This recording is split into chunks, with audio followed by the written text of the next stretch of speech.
Alors on vous embarque cette fois-ci sur les villages flottants du Tonlé Sap. C'est le plus grand lac d'Asie du Sud-Est.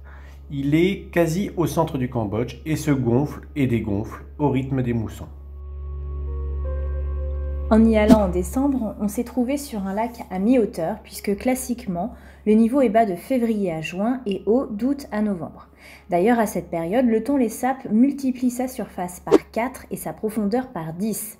Ce phénomène est dû au Mékong en crue qui, atteignant un niveau supérieur à celui du lac, force le courant de la rivière Tonlé Sap à s'inverser et à remplir le lac en amont. Un système naturel qui limite les risques d'inondation au sud du Cambodge.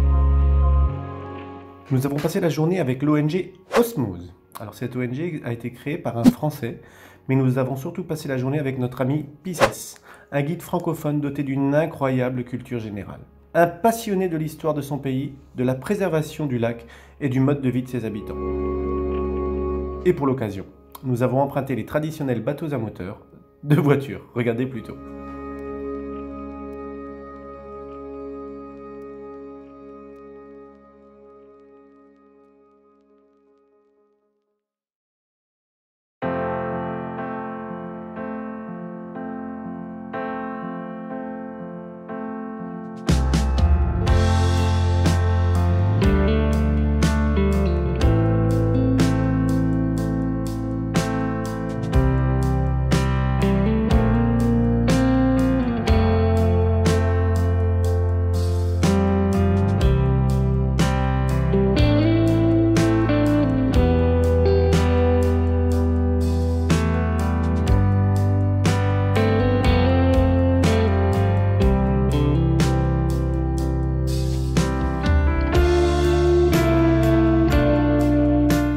Le Tonlé Sap inonde les forêts et les champs alentours, ce qui rend le lieu particulièrement magique.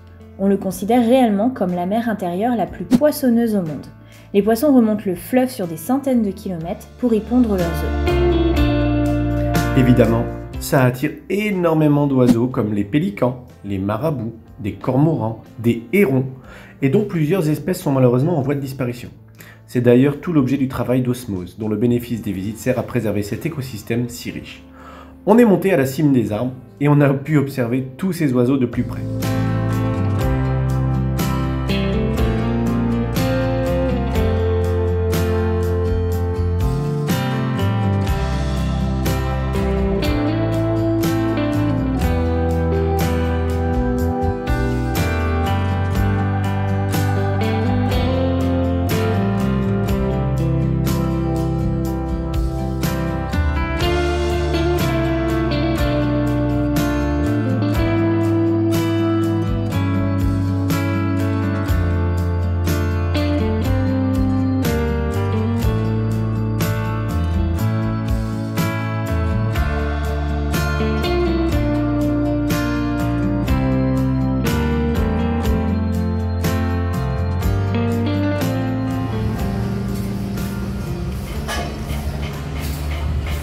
On est donc parti avec Osmose, qui est une ONG, et on vous conseille vraiment d'aller avec eux pour découvrir le village flottant.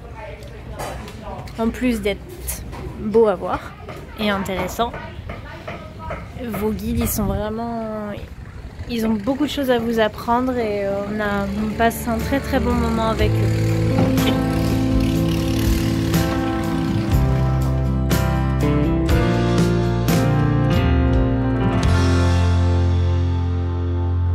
Alors il faut savoir que près de 3 millions de personnes vivent autour et sur le lac. Et parfois, c'est malheureusement dans des conditions de pauvreté parfois alarmantes. C'était donc aussi l'occasion pour nous de contribuer à améliorer, vraiment modestement, on vous l'accorde, à leurs conditions de vie. C'est pour toi. Et tes vêtements, chouchou.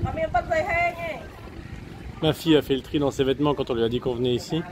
Et du coup, elle voulait qu'on lui montre qu'on lui donnait vraiment. Ah oui, d'accord.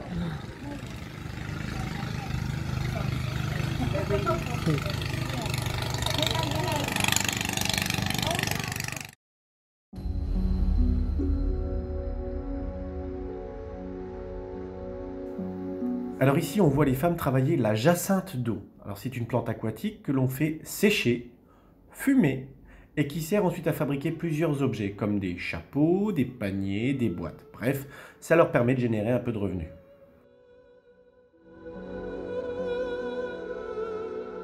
Sur les villages flottants, tout se fait évidemment par bateau. L'école, s'il y en a une, les courses et la pêche. Il faut savoir que les maisons flottantes se déplacent au rythme des crues et des crues, parfois plus d'une dizaine de fois par an. En résumé, la vie des habitants est intimement liée au rythme des eaux.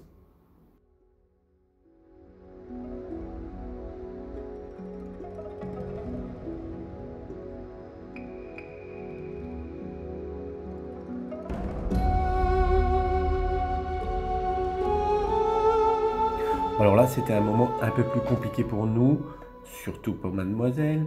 Comme vous pouvez l'imaginer, le Tonlé Sap abrite aussi d'autres habitants tels que les reptiles, crocodiles, varans, voire même des tortues. Et là, on se trouve au-dessus d'une ferme à crocodiles. Alors ces crocodiles, ils ont d'abord été chassés, puis ils sont entassés, ensuite ils les font se reproduire dans des toutes petites cabanes.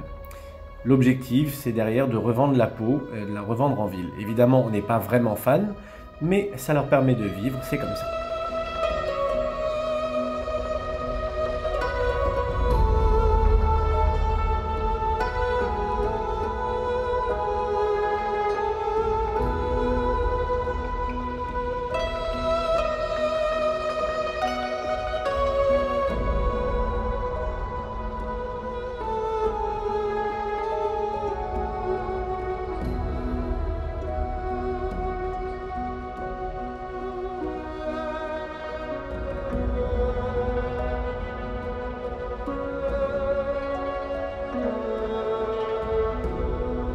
Alors ce soir, on teste le barbecue cambodgien. Et on est dans un resto, celui-ci, où, encore une fois, pour ne pas changer, le personnel est trop gentil. Adorable. Ouais, on a vraiment un coup de cœur pour les Cambodgiens, vraiment.